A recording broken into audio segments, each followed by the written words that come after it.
আজকে আমরা শিখব প্রিপোজিশন। অনেকগুলো প্রিপোজিশন আছে, সেখান থেকে প্রথমে কয়টা প্রিপোজিশন আমরা শিখব। টু, টু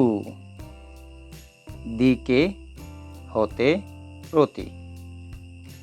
ফ্রম, ফ্রম হতে, থেকে। বাই, বাই দ্বারা, দিয়ে, কর্তৃক।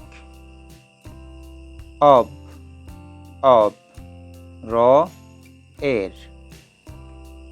অ্যাট, অ্যাট স্থান বোঝাতে বসে।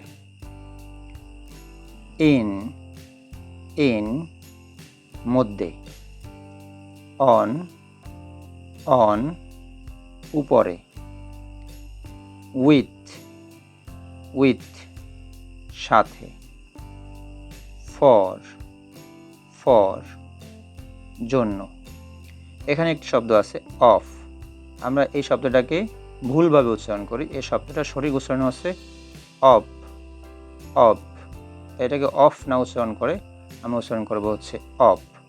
এর অর্থ হচ্ছে র এর, এটা শব্দের সাথে অন্য শব্দের সাথে মিলে তারপরে অর্থ হয়, তাই এখানে শুধুমাত্র র এর অর্থ দেওয়া হয়েছে।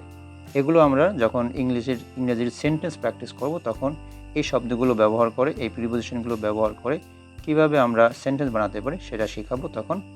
তাই এখন হচ্ছে এই শব্দগুলো শিখতে হবে, উচ্চারণ শিখতে হবে এবং এর অর্থ মুখস্থ করতে হবে। তাহলে আমরা পরবর্তীতে সেন্টেন্সে এগুলোর ব্যবহার সঠিকভাবে করতে পারবো। ধন্যবাদ সবাইকে।